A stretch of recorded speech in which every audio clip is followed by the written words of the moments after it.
Recruiting. Does your organization really work as a team? This week was the NFL draft, and teams have been preparing for months to figure out who they are going to draft. Is the idea to bring in the best players available or go after a position player that might have an immediate, direct, positive impact on the team? This got me thinking. Why are recruiting organizations not set up in the same type of manner as professional sports teams? Why does almost every recruiting organization expect all their recruiters to perform the same functions at the same levels regardless of their skill set and regardless of everyone's particular talent? How can that make sense? For example, when putting together a baseball team, the general manager does not go out and sign only role players. That is, though they are professional baseball players, they do not expect each player to be able to play every position, including pitching and catching. Sparky Anderson, the once manager of the Cincinnati Reds in the mid-70s, was asked, "How come your teams are so successful year in and year out?" He replied, "I put my best players in the best positions to win and then get the hell out of the way."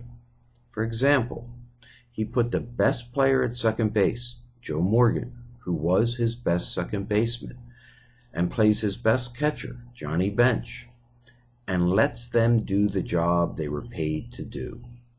That is how professional sports organizations build their teams.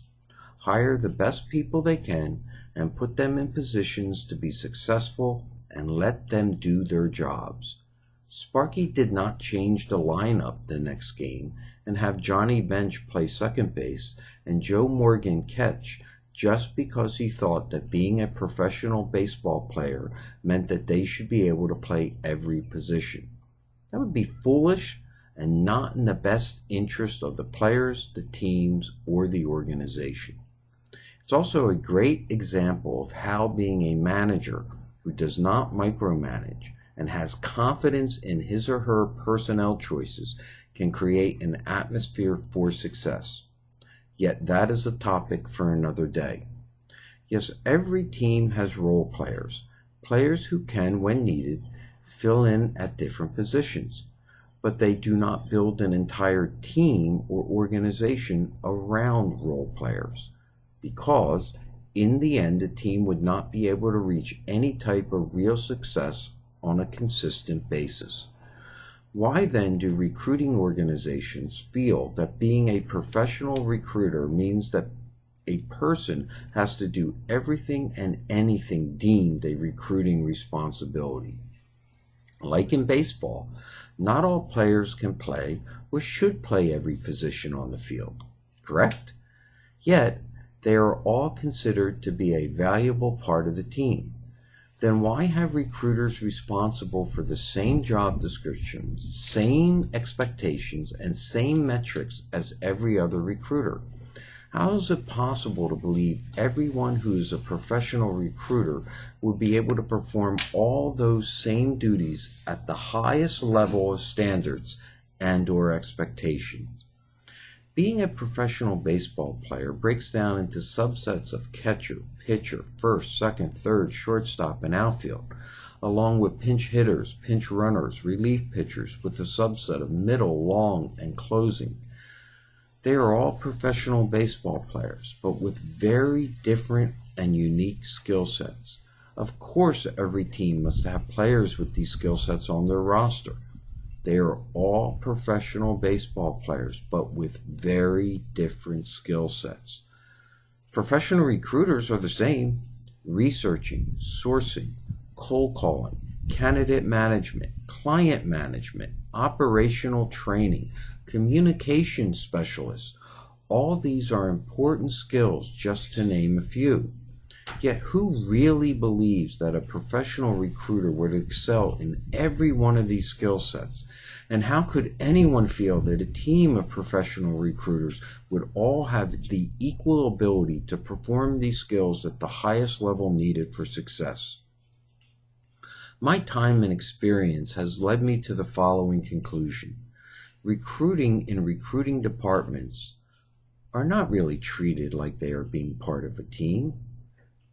They are people who may be under the same banner or same department, but they are treated and feel like individual.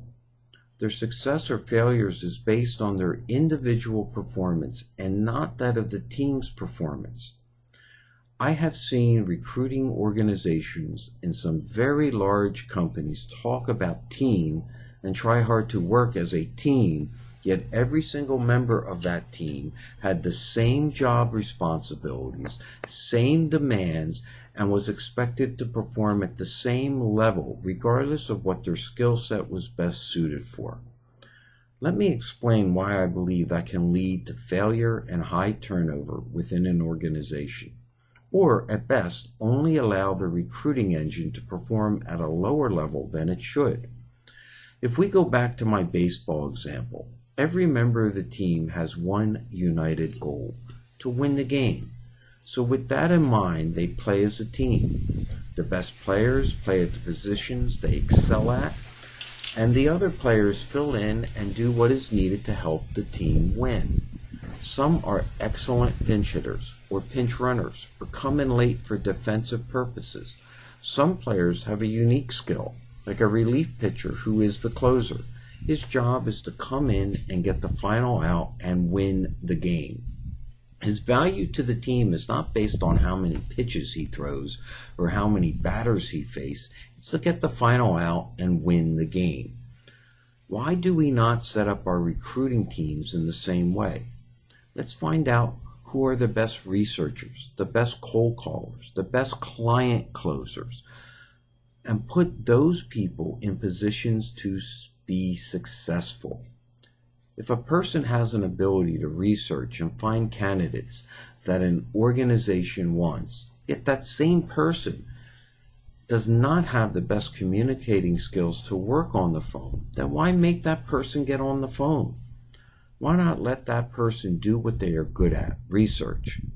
Is their value to the team not just as important as the person who loves to jump on a phone call and get a candidate and bring that candidate into process? Does not the recruiting organization run better when their employees are motivated and excited to come into work every day and do what they like to do and are good at? In the end, if good candidates are being brought into process, then the team wins. Placements or hires should not be considered the property of one person. They should be considered a success for the entire team. Of course, everyone's performance needs to be evaluated, but evaluated against what and who? Would it be fair to measure a recruiter who excels in providing research and candidate information against a recruiter who has a strong skill set in cold calling and making phone contact? No, of course not. But that is what happens in almost every internal recruiting agency and department in business today. Recruiters may be told they are part of a team, but they work against each other by not working with each other. Why? Because in the end, they are measured by their individual performance, and the recruiters know it. There is no real motivation to work as a team. Recruiters become siloed in their individual desk responsibilities and really do not worry about what's happening with other team members. They worry about their metrics and their metrics alone, not always understanding or even caring that a win for them does not always equal a win for the entire team. What good does it produce if a team loses the game, but an individual player talks about how great they played at their specific position? In the end, it does no good. What happens is the team unit will break down and players will start to play and work for themselves, not the good of the team. That is what's defined as a failed organization. Who holds the blame when such a situation happens? Simple: management and management alone. Again, a topic I will address in my next upcoming podcast. In football, the success of a team is measured by its wins and losses against the expectations set out at the beginning of the season. Each individual player has his performance measured on a weekly basis against the standards set for that position. What does that mean? Simply this. An offensive lineman is rated and evaluated against what the team considers the standard should be for a player at that position. They are not evaluated against a player who might be a running back or a kickoff returner or a field goal kicker. See, they are part of a team doing what they need to do to make the team win. Yet they each have their own individual jobs to do on the team to help make that team successful. Remember, the team can only be successful if all parts perform up to their highest ability and understand what's expected of them and work as a unit. Thank you, and please send me any questions or comments to my personal email, jim@schreiberreferral.com. Thank you for your time, and I look forward to hearing from you again.